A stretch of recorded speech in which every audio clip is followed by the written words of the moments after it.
अलग अलग रूप से आती है, लेकिन मुख्य किस रूप से आती है माया? यदि देखा जाए तो माया मुख्य किस रूप में आती है?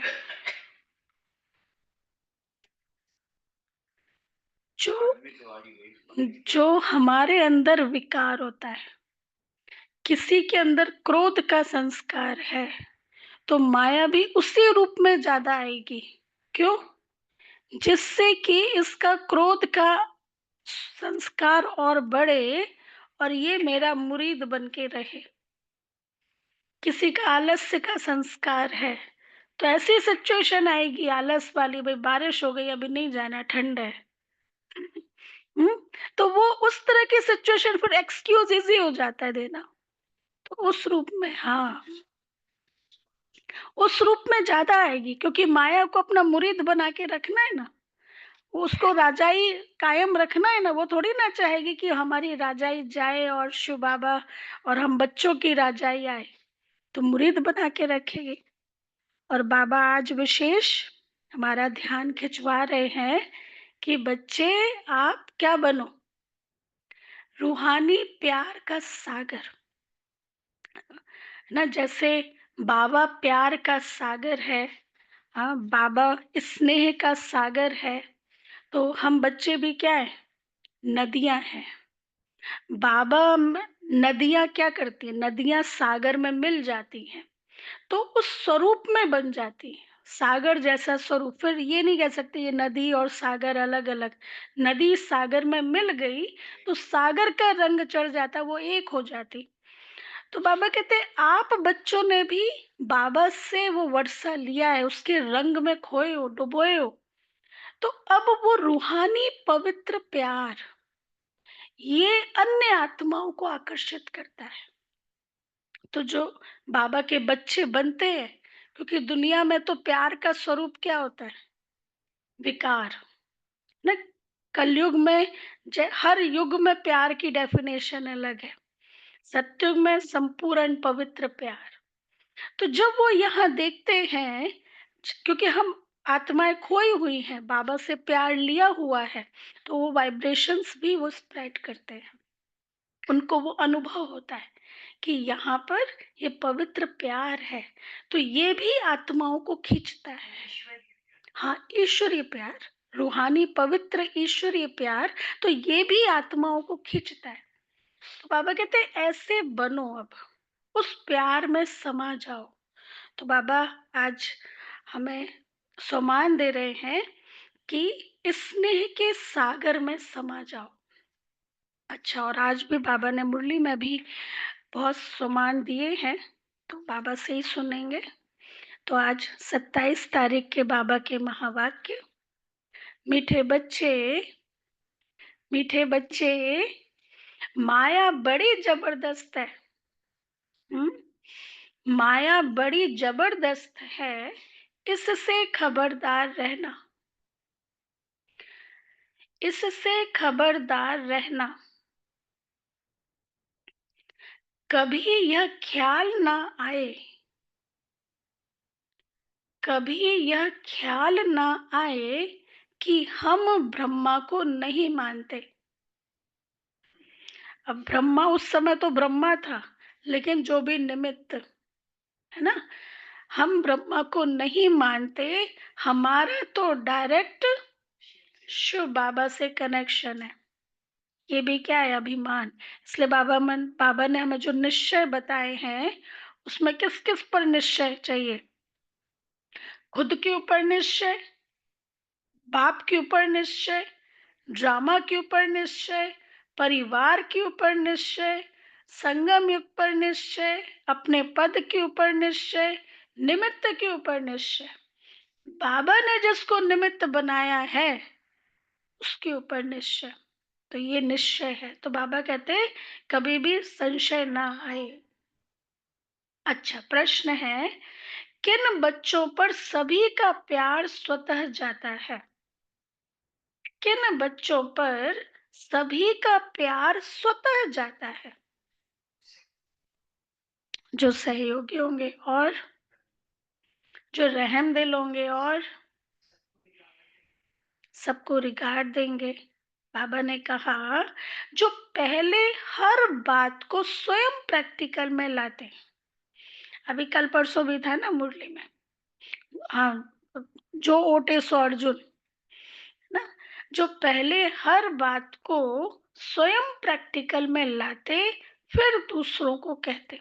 वैसे भी आजकल का जमाना ही ये है, करके दिखाओ, उदाहरण मूर्त बनो। आजकल कहने का जमाना ही नहीं है, फिर दूसरों को कहते। उन पर सबका प्यार स्वतः जाता है।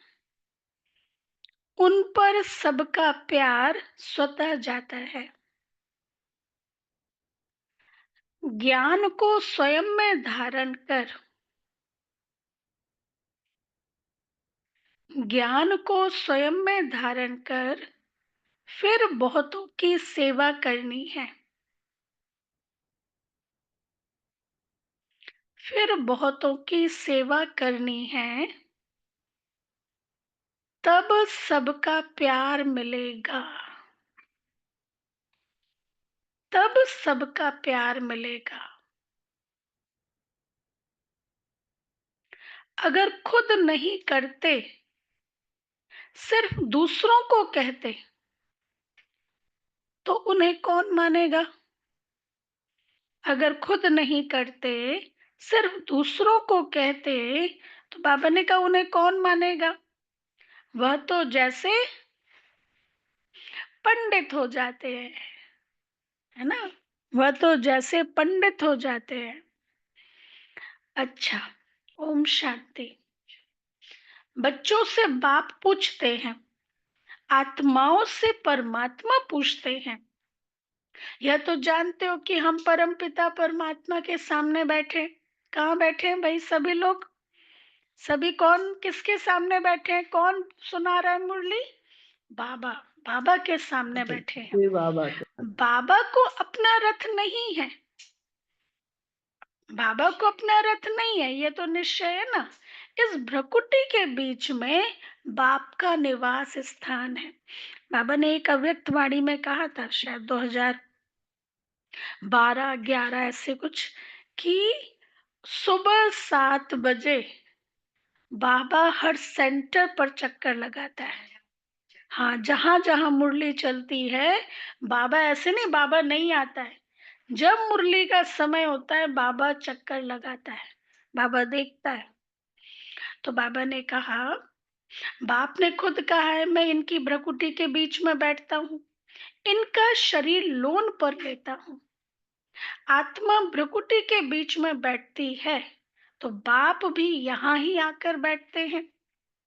ब्रह्मा भी है, तो शिव बाबा भी है। अगर यह ब्रह्मा नहीं होता, तो शिव बाबा भी नहीं होता। देखो बाबा क्या कह रहे। हाँ, अगर यह ब्रह्म, मतलब बाबा को ब्रह्मा का ही तन चाहिए। और अगर, मतलब शिव बाबा भी मिला, तो हमें ब्रह्मा के ही थ्रू मिला ना। इसलिए दुनिया में क्या कहते हैं, आदम खुदा नहीं ना, लेकिन पूरा आदम के नूर से। हाँ, हाँ, पर नहीं, और आदम के नूर से खुदा जुदा नहीं, ये भी कहते हैं। हम्म, तो ये आ, हाँ, ब्रह्मा बाबा के लिए कहा ना, आदम खुदा नहीं है, लेकिन आदम के नूर से खुदा जुदा नहीं है। तो बाबा कहते, अगर ब्रह्मा नहीं होता तो शिव बाबा भी नहीं होता। अगर कोई कहे हम तो शिव बाबा को ही याद करते हैं, ब्रह्मा को नहीं करते, परंतु शिव बाबा बोलेंगे कैसे? तो कोई माध्यम चाहिए। ऊपर में तो सदैव शिव बाबा को याद करते आए। अभी तुम बच्चों को पता है, हम बाप के पास यहाँ बैठे हैं। हमारे दोनों पिता हैं, हम दोनों को उतना ही रिगार्ड रिस्पेक्ट देते हैं। हम बाप के पास यहाँ बैठे हैं। ऐसे तो नहीं समझेंगे कि शिव बाबा ऊपर में है ना, बाबा यहाँ बैठा है। जैसे भक्ति मार्ग में कहते थे शिव बाबा ऊपर में है, उनकी प्रतिमा यहाँ पूजी जाती है। यह बातें बहुत समझने की है। जानते हो, बाप ज्ञान का सागर नॉलेजफुल है। तो कहाँ से नॉलेज सुनाते हैं? हाँ, ब्रह्मा के तन से सुनाते हैं। कई कहते हैं, अब सुनो, कई कहते हैं हम ब्रह्मा को नहीं मानते। तो बाबा क्या कहते हैं? कई कहते हैं हमें ब्रह्मा से मतलब नहीं है, हमें तो सिर्फ शिव बाबा से मतलब है। तो बाबा उनके लिए क्या कहते हैं? हाँ, बाबा क्या कहते हैं फिर? हाँ, वर्षा भी ब्रह्मा के थ्रू मिलेगा ना। सिर्फ शिव बाबा को याद करते रहो, वर्षा नहीं मिलेगा। सिस्टम है ना, तरीका है। तो बाबा कहते हैं, हाँ, ऐसे तो नहीं समझेंगे कि शिव बाबा ऊपर में है। कई कहते हैं हम ब्रह्मा को नहीं मानते, परंतु शिव बाबा कहते हैं मैं इस मुख द्वारा ही तुम्हें कहता हूँ, मुझे याद करो। यह समझ की बात है ना। ब्रह्मा तो खुद कहते हैं शिव बाबा को याद करो, है ना। जो सबसे पहला सृष्टि का अ, जिसको कहते हैं आदम है, या फिर ईव, वो एडम है, वो इतना निर्माण, इतना हम्बल, वो कहते हैं कि मैं भी कहता हूं तुम सिर्फ शिव बाबा को याद करो। यह यह कहाँ कहते हैं मुझे याद करो? इनके द्वारा शिव बाबा कहते हैं मुझे याद करो। यह मंत्र मैं इनके मुख से ही देता हूँ। नहीं तो ये भी होता ना, मैं तो फर्स्ट हूँ, मुझे भी याद करो। लेकिन नहीं, ये बाबा की निर्माणता कि बाबा को ही याद करो। यह समझ की बात है ना। ब्रह्मा तो खुद कहते हैं शिव बाबा को याद करो। यह कहाँ कहते हैं मुझे याद करो? यह मंत्र मैं इनके मुख से देता हूँ। ब्रह्मा नहीं होता तो मैं मंत्र कैसे देता? ब्रह्मा नहीं होता तो तुम शिव बाबा से कैसे मिलते? है ना। इसलिए कहते ना, गुरु गोविंद दो खड़े काके लागू पाए, बलिहारी गुरु आपने गोविंद दियो मिलाए। है ना। तो ब्रह्मा नहीं होता तो तुम शिव बाबा से कैसे मिलते, कैसे मेरे पास बैठते? अच्छे अच्छे महारथियों को भी ऐसे ऐसे ख्यालात आ जाते हैं, जो माया मेरे से मुख मोड़ देती है। कहते हम ब्रह्मा को नहीं मानते। अब देखो बाबा ये अहंकार वाली बात कहते हैं, कईयों में ये ईगो आ जाता है। कहते हैं हम ब्रह्मा को नहीं मानते, तो उनकी क्या गति होगी? माया कितनी बड़ी जबरदस्त है, जो एकदम मुंह ही फिरा देती है। अभी तुम्हारा मुंह शुभ बाबा ने सामने किया है, इधर उधर नहीं, अभी सामने किया है। बाप को देखो, मतलब बाबा क्या कह रहे हैं वो देखो, ना कि कोई भाई बहन। बाप क्या कह रहा है वो देखो। तो बाबा ने अभी तुम्हारा मुंह सामने किया है, तुम सम्मुख बैठे हो। फिर जो ऐसे समझते हैं ब्रह्मा तो कुछ नहीं, तो उनकी क्या गति होगी? दुर्गति को पा लेते हैं। मनुष्य तो पुकारते हैं ओ गॉड फादर, फिर गॉड फादर सुनता है क्या? हम्म? कहते हैं ओ गॉड फादर, फादर लिबरेट करो। क्या वहां से ही लिबरेट करेंगे? कल्प कल्प के पुरुषोत्तम संगम युग पर ही बाप आते हैं। जिसमें आते हैं, जिसमें आते हैं उनको ही उड़ा दे तो क्या कहेंगे? आज बाबा बार बार हम बच्चों को ये याद दिला रहे हैं कि ब्रह्मा भी बहुत इंपॉर्टेंट है, ब्रह्मा का भी रिस्पेक्ट रखना है। ना, हमें तो भाई दोनों का ही बहुत रिस्पेक्ट है। और अभी 18 जनवरी भी आ रही है ना। हाँ, वो बाबा का होता है ना, जो आने वाला होता, दिवाली आने वाली होती, बाबा की लहर उसी पे होती है। तो अभी ब्रह्मा, तो बाबा कहते हैं अब, अजय भाई अभी बिल्कुल ओके, अभी इसको नहीं छेड़ना है ना। तो बाबा कहते हैं ऐसे ऐसे भी कोई कोई सेंटर्स में, तब तो बाप कहते हैं खबरदार रहना। भल बाबा के सुनाए हुए ज्ञान को दूसरों को सुनाते भी रहते हैं, परंतु जैसे पंडित मिसल, हाँ, कहानी मालूम है ना पंडित की? जैसे पंडित मिसल, जैसे बाबा पंडित की कहानी सुनाते हैं, है ना? थी ना एक माता थी, पंडित के पास आती थी, दूध लेके, और पंडित ज्ञान ध्यान की बातें सुनाते थे। तो एक दिन माता ने कहा कि हमारे घर में पूजा रखी है, न्योता है, पंडित जी आप चलेंगे? पंडित जी ने न्योता स्वीकार कर लिया।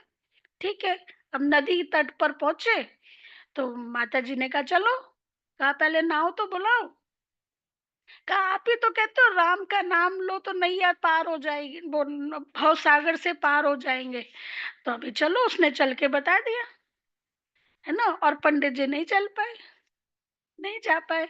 तो बाबा कहते कई ऐसे भी होते हैं, इस समय तुम बाप की याद से विषय सागर को पार कर क्षीर सागर में जाते हो ना। भक्ति मार्ग में ढेर कथाएं बना दी हैं। पंडित औरों को कहता था राम नाम कहने से पार हो जाएंगे, लेकिन खुद बिल्कुल चट खाते में था।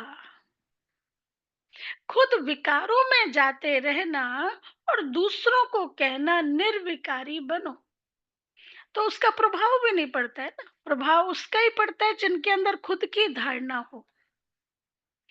उनका क्या असर होगा? यहाँ भी कहाँ कहाँ सुनाने वालों से सुनने वाले तीखे चले जाते हैं। जो बहुतों की सेवा करते हैं वह जरूर सबको प्यारे लगते हैं। सिर्फ ज्ञान सुनाना ही सेवा नहीं है, अपने आचरण से, है ना, एग्जाम्पल मूर्त बनना, ना उदाहरण मूर्त बनना, अपनी चलन से, व्यवहार से, बोल से, कर्मों से, अपने डिसीजन से, है ना, ये भी सेवा करना, अपने गुणों से, अपनी स्किल से, विशेषताओं से, है ना, ये भी सेवा करना है। तो बाबा कहते हैं जो बहुत सेवा करते हैं वो आगे जाते हैं, जो बहुतों की सेवा करते हैं वो जरूर सबको प्यारे लगते हैं। पंडित झूठा निकल पड़ा तो उसे कौन प्यार करेगा? फिर प्यार उन पर चला जाएगा जो प्रैक्टिकल में याद करते हैं। अच्छे अच्छे महारथियों को भी माया हप कर जाती है। इसलिए क्या कहावत है, गज को ग्राह ने खाया ना। इसलिए बाबा महारथियों को भी देखने के लिए मना करते हैं। मतलब किसी को भी नहीं देखना है ब्राह्मण परिवार में, सिर्फ बाबा क्या सुना रहे हैं, बाबा क्या श्रीमत दे रहे हैं, वो बस मुझे सुननी है। अच्छा, बाबा समझाते हैं अभी तो कर्मातीत अवस्था नहीं बनी है। जब तक लड़ाई की तैयारी ना हो, एक तरफ लड़ाई की तैयारी होगी, अभी प्रैक्टिकल हम देख रहे हैं ना, तैयारी क्या, लड़ाई तो शुरू हो चुकी है। दादी जानकी जब थे लास्ट में, दादी कहते थे कि जो समय, कहते थे ना कि वो समय आएगा, अंत समय आएगा, वो आ चुका है। सुना था दादी का, वो आ चुका है। तो वो अंत समय दादी के समय से वो शुरू हो गया था। तो बाबा कहते एक तरफ लड़ाई की तैयारी होगी और दूसरे तरफ तुम्हारी कर्मातीत अवस्था होगी, अर्थात उतने ही ज्यादा तुम डिटैच होते जाएंगे। जैसे हलवा जब पक जाता है तो कढ़ाई को छोड़ देता है, तो मतलब पक गया अभी। तो उसी तरह से कर्मातीत अवस्था, दे दे के संबंधियों से डिटैच, है ना, डिटैच होते जाएंगे। पूरा कनेक्शन है, फिर लड़ाई पूरी हो जाती है, तुम ट्रांसफर हो जाएंगे। पहले रुद्रमाला बनती है। यह बातें और कोई नहीं जानते, तुम समझते हो इस दुनिया को बदलना है, वह समझते हैं दुनिया के अर्जुन 40,000 वर्ष पड़े हैं। तुम समझते हो विनाश तो सामने खड़ा है। तुम हो मिनोरिटी, वह है मेजॉरिटी। तुम हो मिनोरिटी, 5 महाभारत युद्ध में भी लास्ट में कितने थे? मतलब पांडव कितने थे? है ना? ना 5% और कौरव पक्ष कितना था? तो बाबा कहते तुम हो मिनॉरिटी और वह है मेजॉरिटी, तो तुम्हारा कौन मानेगा? जब तुम्हारी वृद्धि हो जाएगी फिर तुम्हारे योग बल से बहुत खींच कर आएंगे। प्रैक्टिकल आ रहे हैं ना, तुम्हारे योग बल से अब जो जिस कैटेगरी की आत्माएं होंगी लास्ट लास्ट वो कितना ले पाएंगी उसी कैटेगरी की, बस उनको थोड़ा शायद हो सकता है त्रेता युग के एंड में आने वाले हो, थोड़ी प्राप्ति चाहिए ना, थोड़ा उतना धारणा नहीं कर पाएंगे, थोड़ी प्राप्ति चाहिए। तो बाबा कहते तुम्हारे योग बल से बहुत खींच कर आएंगे, जितना तुम्हारे से कट निकलती जाएगी उतना बल बढ़ता जाएगा। ऐसे नहीं कि बाबा जानी जाननहार है, नहीं, सभी की अवस्थाओं को बाबा जानते हैं। बाबा बच्चों की अवस्था को नहीं जानेंगे क्या? हम्म? एक टीचर फेस से समझ जाता है होमवर्क किया या नहीं किया, कितना कॉन्फिडेंस है। तो वो सुप्रीम टीचर बच्चों की अवस्थाओं को नहीं जानेंगे क्या? ये सब कुछ मालूम रहता है। अभी तो कर्मातीत अवस्था हो ना सके, कड़ी कड़ी भूलें होना भी स्वाभाविक है। क्या कहा बाबा ने? कड़ी कड़ी भूलें होना भी संभव है, महारथियों से भी होती है। अब हम इसमें वो ना ले ले कि बाबा ने तो कहा होती है। हाँ, इसी नहीं नहीं, हमें तो बाबा को देखना है ना, हमें उस लाइन में थोड़ी ना जाना है। हाँ, उस तरफ ध्यान है और ना खुद करना है, और ना खुद करना है, हमें गिरती कला थोड़ी ना है, हमारी हमारी तो चढ़ती कला है ना। तो बाबा कहते हैं कड़ी कड़ी भूलें होना भी संभव है, महारथियों से भी होती है। बातचीत चाल चलन आदि सभी प्रसिद्ध हो जाती है। अभी तो तुम्हारी दैवी चलन है ना, ये भी एक है। अच्छा, ये ज्ञान में इतने समय से है, ये इतना पुरुषार्थ कर रहे हैं, इनका ये विकार, तब तो हम ठीक ही है। तो ये भी क्या हुआ? ये भी क्या हुआ? किसी कमजोर स्टूडेंट को देखना, भले वो आगे है लेकिन उसके अंदर कोई एक कमजोरी है, उसको फॉलो करना तो मतलब खुद को ही नीचे लेके आना। तो इसलिए बाबा ने पूरी तरह से किसी भी स्टूडेंट को देखने के लिए मना किया है। बाबा ने सिर्फ कहा मुझे ही देखो, ब्रह्मा बाप और मम्मा, बस। इसलिए वो 2 दिन हम मनाते हैं, 18 जनवरी और मम्मा डे मनाते हैं, है ना, और शिवरात्रि, बस, और नहीं मनाते कोई दिन। मतलब उस रीति से, वैसे दादियों के तो दिन हम मनाते ही हैं।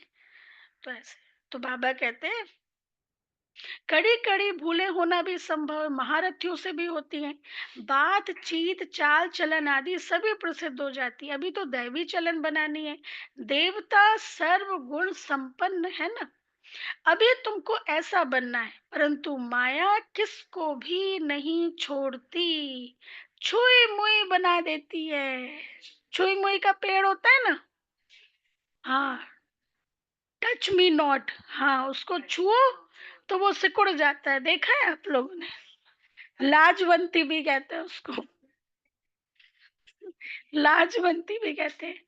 तो मतलब छुई मुई बना देते, थोड़ा सा किसी ने गुस्सा किया, हाँ, सिचुएशन आई, हाँ, हाँ, तो वो मूड ऑफ ना, थोड़ा सा किसी ने कुछ कही बात, आप ऐसे हो, तुरंत मूड ऑफ। तो ये छुई मुई, ताकत ही नहीं है आत्मा के अंदर, तो छुई मुई बना देती है। 5 सीढ़ी है ना, दे अभिमान आने से ऊपर से एकदम गिर जाते हैं। ये भी दे अभिमान, मतलब कि मैं इतना अच्छा पुरुषार्थी हूँ, मैं ये गुरूर है ना, मैं ये हूँ, मैं ये हूँ, तो एकदम नीचे गिर जाते हैं। इसलिए तो बाबा कहते हैं महारथी भी नीचे आ जाते हैं, गिरा और मरा। आजकल अब बाबा कहते हैं आजकल अपने को मारने लिए कैसे कैसे उपाय करते हैं, 20 मंजिल से गिरकर एकदम खत्म हो जाते हैं, ऐसे भी ना हो कि हॉस्पिटल में पड़े रहे दुख भोगे। फिर कोई अपने को आग लगा देते हैं, किसने बचा लिया तो कितना दुख भोगते हैं। है ना? समझते हैं जीव घात करने से दुख से छूट जाएँगे। जोश आता है तो बस, कई तो हॉस्पिटल में कितना दुख भोगते हैं। डॉक्टर समझते हैं कि यह दुख से छूट नहीं सकता, इनसे तो अच्छा इनको गोली दे दें तो खत्म हो जाए।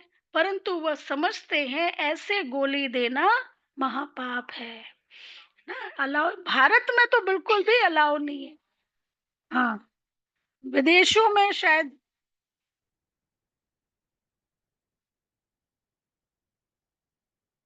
अच्छा, कि किसी को दर्द है तो ऐसे गोली। अच्छा, नहीं करना है। हुँ,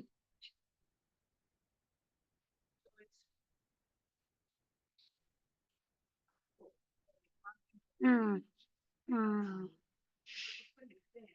हुँ। तो बाबा कहते हैं, आशा दीदी बताते हैं हम लोग पहले कि नेपाल में एक शीला दीदी थी। डॉक्टरों ने जवाब दे दिया, भाई कुछ नहीं होगा, ठीक भी हो जाएंगे तो ऐसे ठीक होंगे कि कुछ नहीं कर सकते। तो फिर कहा कि भाई अभी क्या कर, मतलब हर जगह से इलाज कराया, विदेशों से भी, लंदन से भी डॉक्टर आए, कुछ कुछ मतलब करते रहे, लेकिन तो फिर कहा कि इंजेक्शन लगाएं, कुछ ऐसे करें, लेकिन नहीं, नहीं। फिर जो हाँ, अलाउ ही नहीं है। फिर धीरे धीरे योग के बल से ही वो ठीक हुए, है ना? योग बल से, ज्ञान बल से वो ठीक हुए। मतलब इतना कि अब बैठ सकते, बोल सकते, इतना योग तपस्या कर सकते, हाँ भी है ना? हाँ, तो ये तो बाबा कहते हैं, परंतु वह समझते हैं ऐसे गोली देना महापाप है। आत्मा खुद कहती है इस पीड़ा भोगने से अच्छा शरीर छोड़ दे। अभी शरीर कौन छुड़ावे? यह है अपार दुखों की दुनिया, और वहां है अपार सुखों की दुनिया। तुम बच्चे समझते हो, हम अभी रिटर्न होते हैं। अब हमारी रिटर्न जर्नी है ना, हम अभी रिटर्न होते हैं। दुख धाम से सुख धाम जाते हैं तो उनको याद करना है। बाप भी संगम युग पर आते हैं, जबकि दुनिया को बदलना होता है। बाप कहते हैं, बाप कहते हैं, मैं क्यों आया हूँ? मैं आया हूँ तुम बच्चों को सर्व दुखों से छुड़ाकर नई पावन दुनिया में ले जाने। पावन दुनिया में थोड़े रहते, यहाँ तो बहुत है, पतित बने हैं, इसलिए बुलाते हैं, हे पतित पावन, है ना? हे पतित पावन ना हो, यह थोड़े ही समझते हैं कि हम महाकाल को बुलाते हैं कि हमें इस छीछी दुनिया से घर ले चलो। जरूर बाबा आएगा, सब मरेंगे तब तो पीस होगी ना, है ना? शांति शांति करते रहते हैं, है ना? वास्तव में वो दुख खत्म होगा। मरना मतलब क्या? विकार खत्म होना। तो सत्युग में तो सब रहेंगे ही ना, लेकिन विकार नहीं रहेंगे, तो वो भी सत्युग में शांति है, सुख है। अच्छा, शांति शांति करते रहते, शांति तो फिर शांति धाम में ही होगी। परंतु इस दुनिया में शांति कैसे हो? इस दुनिया में शांति कैसे हो? तो ये स्थिति की बात है ना। चारों तरफ शोर है, मैं शांत स्वरूप हूँ, तो मैं शोर को अपने अंदर आने ही नहीं दे रही हूँ। दरवाजा लगा। जब तक कि इतने ढेर मनुष्य, सत्युग में तो सुख शांति थी, अभी तो कलयुग में अनेक धर्म है। वह जब खत्म हो, एक धर्म की स्थापना हो, तब तो सुख शांति हो। हाहाकार के बाद फिर जय जयकार होती है ना। हाहाकार के बाद फिर जय जयकार होती है। आगे चल देखना, मौत का बाजार कितना गर्म होता है, कैसे मरते हैं, बॉम्ब से भी आग लगती है। आगे चल देखेंगे तो बहुत कहेंगे कि बरोबर विनाश तो होगा ही, और अभी तो सब कहने भी लगे हैं, है ना? वो तो विनाश होगा ही, विनाश हो रहा है। हम विनाश के पीरियड में बैठे हुए हैं, एक तरफ विनाश हो रहा है, एक तरफ पांडव गीता ज्ञान सुन रहे हैं। हाँ, हम सब पांडव गीता ज्ञान सुन रहे हैं। तुम बच्चे जानते हो कि यह सृष्टि का चक्र कैसे फिरता है। विनाश तो होना ही है, एक धर्म की स्थापना बाप कराते हैं और राजयोग भी सिखलाते हैं। बाकी सभी अनेक धर्म खलास हो जाते हैं। गीता में कुछ दिखाया नहीं है। फिर गीता पढ़ने की रिजल्ट क्या दिखाते हैं? प्रलय हो गई, भले जलमय होती है, परंतु सारी दुनिया जलमय हो जाती है? नहीं। भारत तो अविनाशी पवित्र खंड है। भारत कभी भी जलमय नहीं होता है। ये बाबा ने पहले ही बता दिया। भारत अविनाशी खंड है। उसमें भी कौन सा स्थान हमेशा सेफ रहेगा? उसमें भी आबू सबसे पवित्र आबू। तीर्थ स्थान है। माउंट आबू सबसे पवित्र तीर्थ स्थान है, जहां बाप आकर सर्व की सदगति करते हैं। देलवाड़ा मंदिर कैसा अच्छा यादगार बना हुआ है। एक बारी महामंडलेश्वरों का सम्मेलन था पांडव भवन में, तो एक बहुत बड़े ज्योतिषी आए थे। तो जब वो शांति स्तंभ के पास गए, शांति स्तंभ देखा ना, टावर, शांति स्तंभ के पास गए, उन्होंने कहा जो यहाँ बैठ के जो संकल्प करेगा उसका वो संकल्प पूरा होगा। शुद्ध संकल्प उसका वो पूरा होगा, ये उन्होंने कहा था। मतलब उनको उतना ज्ञान भी नहीं था, लेकिन वहां की पवित्रता इतनी थी, तो उन्होंने ये कहा था। तो बाबा कहते हैं, हाँ, देलवाड़ा मंदिर कैसा अच्छा यादगार है, कितना अर्थ सहित है, परंतु जिन्होंने बनवाया है वो यह नहीं जानते कि देलवाड़ा मंदिर पूरा संगम युग का यादगार है। फिर भी अच्छे समझदार तो उस समय थे ना। द्वापर में जरूर अच्छे समझदार होंगे, कलयुग में तो है सभी तमो प्रधान। सभी मंदिरों से यह ऊंच है जहां तुम बैठे हो। हम्म? हमारा ये भी तो मंदिर है ना, शिव का मंदिर। इस मंदिर में हम सभी यहाँ ज्ञान स्नान कर रहे हैं। तुम जानते हो, हम है चैतन्य, वह हमारा ही जड़ यादगार है। बाकी कुछ समय यह मंदिर आदि और भी बनते रहेंगे, बाबा के भवन बनते रहेंगे। फिर तो टूटने का समय आएगा, लेकिन हमारा तो सफल हो जाएगा ना। जिन्होंने उसमें कंट्रीब्यूट किया है ना, वो तो उतना ही उसी तरह से होगा। फिर तो टूटने का समय आएगा, सब मंदिर आदि टूट फूट जाएंगे, होल सेल मौत होगा। महाभारी महाभारत लड़ाई गाई हुई है ना, जिसमें सब खलास खलास हो जाते हैं। यह भी तुम समझते हो, बाप संगम पर ही आते हैं। बाप को रथ तो चाहिए ना। आत्मा जब शरीर में आती है तभी चुरपुर होती है। आत्मा शरीर से निकलती है तो शरीर जड़ हो जाता है। तो बाप समझाते हैं, अभी तुम घर जाते हो, तुम्हें लक्ष्मी नारायण बनना है। बनना है लक्ष्मी नारायण। बाबा कहते तुम्हें लक्ष्मी नारायण बनना है, इतना ऊंचा लक्ष्य, तो क्या करना पड़े? तो फिर दैवी गुण भी धारण करना है ना। तो फिर ऐसे गुण भी चाहिए। तुम बच्चे इस खेल को भी जानते हो, यह खेल कितना वंडरफुल बना हुआ है। इस खेल का राज अभी बाप बैठ समझाते हैं। बाप नॉलेजफुल और बीज रूप है ना, जिसके अंदर सारा ज्ञान भरा हुआ है। तो नॉलेजफुल बीज रूप वही आके ये ज्ञान दे सकते हैं, पूरा खेल बता सकते हैं। बाप ही आकर सारे वृक्ष की नॉलेज देते हैं। इसमें क्या क्या होता है, तुमने इसमें कितना पार्ट बजाया है ना, वही तो बताएगा ना जो साक्षी होके देख रहा है। तुमने इसमें क्या क्या पार्ट बजाया है। आधा कल्प है दैवी राज्य। अब बाबा बता रहे तुमने कैसे पार्ट बजाया। आधा कल्प है दैवी राज्य और आधा कल्प है आसुरी राज्य। जो अच्छे अच्छे बच्चे हैं उनकी बुद्धि में यह सारी नॉलेज रहती है। बाप आप समान टीचर बनाते हैं। टीचर भी नंबर वार तो होते हैं। कई तो टीचर होकर फिर बिगड़ पड़ते हैं। सुनो, बहुतों को सिखलाकर खुद खत्म हो जाते हैं। छोटे छोटे बच्चों में भिन्न भिन्न संस्कार होते हैं। बाप समझाते हैं, यहाँ भी यहाँ भी जो ज्ञान ठीक रीति नहीं उठाते हैं, चलन नहीं सुधारते हैं, वो क्या बन जाते हैं?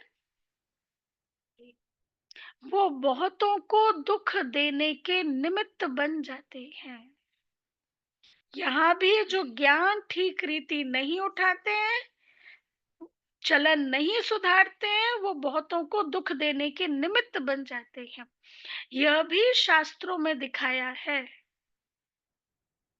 असुर छिपकर बैठते थे, फिर बाहर जाकर ट्रेटर बन कितना तंग करते थे ना। यह तो सभी होता ही रहता है। अब प्रजा पूरे सत्युग में पूरा डायनास्टी चाहिए ना। तो कई ज्ञान में चलते हैं लेकिन ज्ञान पूरा नहीं उठाते हैं तो दुख देते हैं ना। ऊंचते ऊंच बाप जो स्वर्ग की स्थापना करते हैं, तो फिर कितने विघन रूप बन पड़ते हैं ना। बाबा का काम है दुख हरता सुख करता, और हम बाबा के बच्चे होके किसी को दुख दे रहे हैं, तो उसके काम में विघन बन रहे हैं ना। तो बाबा कहते हैं फिर कितने विघन रूप बन पड़ते हैं। बाप समझाते हैं, तुम बच्चे क्या हो? तुम बच्चे सुख शांति के टावर हो। सुख शांति, आज बाबा सम्मान दे रहे हैं, तुम बच्चे सुख शांति के टावर हो। टावर क्या करता है? राज खुद भी उसमें रहता है लाइट में, और दूसरों को भी लाइट देता है। तुम बहुत रॉयल हो। हाँ, तुमसे ज्यादा रॉयल इस समय कोई होता नहीं है। इतने हम रॉयल है क्योंकि हम गॉडली यूनिवर्सिटी के स्टूडेंट हैं, है ना। गॉडली फादर हमें पढ़ा रहे हैं। तो तुम बहुत रॉयल हो, बेहद के बाप के बच्चे हो, तो कितना मीठा होकर चलना चाहिए। किसको दुख नहीं देना है, नहीं तो वह अंत में याद आएगा। पूरी रील सामने आएगी, ये दुख दिया, उसकी ये सजा, अंत में याद आएगा, फिर सजाएं खानी होंगी। बाप कहते हैं अभी तो घर चलना है। सूक्ष्म वतन में बच्चों को ब्रह्मा का साक्षात्कार होता है, इसलिए तुम भी ऐसे सूक्ष्म वतन वासी बनो। मूवी की प्रैक्टिस करनी है, बहुत कम बोलना है और मीठा बोलना है ना। वैसे भी अभी हमारा ये तपस्या मास है ना। बहुत कम बोलना है और मीठा बोलना है। ऐसा पुरुषार्थ करते करते फिर तुम शांति के टावर बन जाएंगे। तुमको सिखलाने वाला बाप है, फिर तुम्हें औरों को भी सिखलाना है। भक्ति मार्ग टॉकी मार्ग है। अभी तुमको बनना है एकदम साइलेंस, सुख देने वाला, शांति देने वाला, प्यार देने वाला, वो टावर बनना है। अच्छा, मीठे मीठे सिखी लदे बच्चों प्रति माता पिता बाप दादा का याद प्यार और गुड मॉर्निंग। रूहानी रूहानी बाप की बाप की रूहानी बच्चों को नमस्ते। नमस्ते। हम रूहानी हम बच्चों की रूहानी रूहानी बच्चों बाप का दादा रूहानी को बाप दादा याद को प्यार याद गुड प्यार मॉर्निंग गुड नमस्ते। मॉर्निंग नमस्ते। प्रिय थैंक बाबा यू बाबा, शुक्रिया। प्यारा बाबा, थैंक यू बाबा, वाह बाबा वाह। धारणा के लिए मुख्य सार, फर्स्ट पॉइंट, बहुत रॉयल्टी से मीठा होकर चलना है। बहुत रॉयल्टी से मीठा होकर चलना है।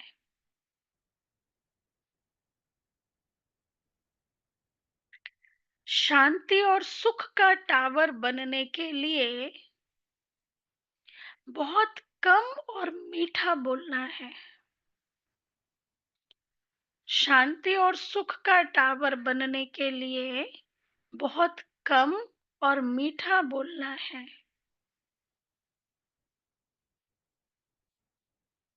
मूवी की प्रैक्टिस करनी है, जितना कम से कम बोले, है ना?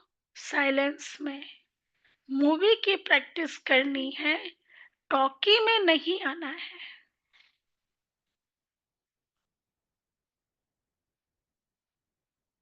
सेकंड पॉइंट,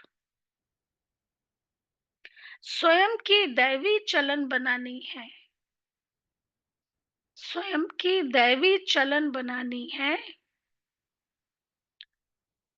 छुई मुई नहीं बनना है। छुई मुई नहीं बनना है।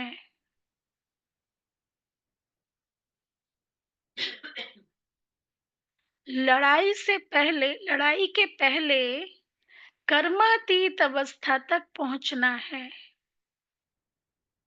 लड़ाई के पहले कर्मातीत अवस्था तक पहुंचना है। निर्विकारी बन निर्विकारी बन निर्विकारी बनाने की सेवा करनी है।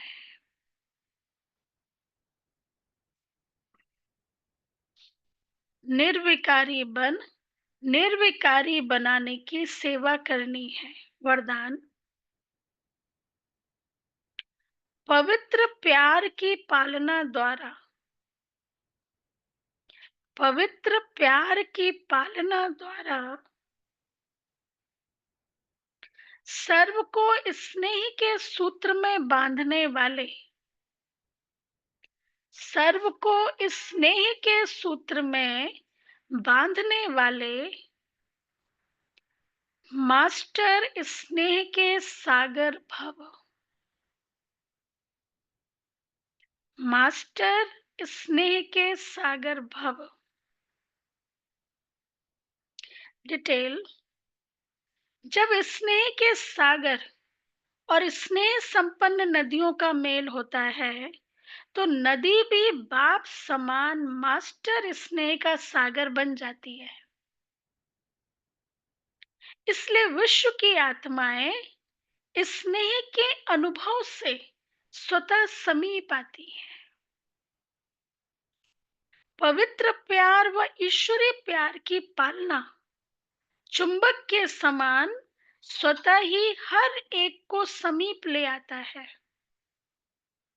यह ईश्वरीय स्नेह सबको सहयोगी बनाए आगे बढ़ने के सूत्र में बांध देता है ना। इसलिए ईश्वरीय स्नेह अर्थात ईश्वर से जोड़ने वाला स्नेह, ना कि खुद की देह में फंसाने वाला स्नेह। ये ईश्वरीय स्नेह सबको सहयोगी बनाए आगे बढ़ने के सूत्र में बांध देता है। अच्छा, स्लोगन, संकल्प बोल समय गुण। संकल्प बोल समय गुण और शक्तियों के खजाने जमा करो। और शक्तियों के खजाने जमा करो तो इनका सहयोग मिलता रहेगा।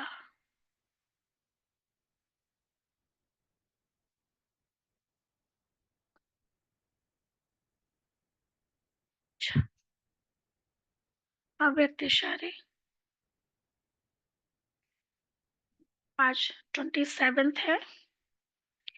फरिश्ता बनना अर्थात संतुष्ट रहना और संतुष्ट करना, चाहे कुछ भी हो जाए। कोई इंसल्ट कर दे, कोई नीचे ऊपर करने की कोशिश करे, लेकिन सब में संतुष्ट। सब में संतुष्ट, क्योंकि स्थिति वैसी बन गई ना, मैच्योर। तो कोई कैसा भी अप्स डाउन है, उसका इफेक्ट नहीं पड़ रहा है। संपूर्ण स्थिति की परख ना।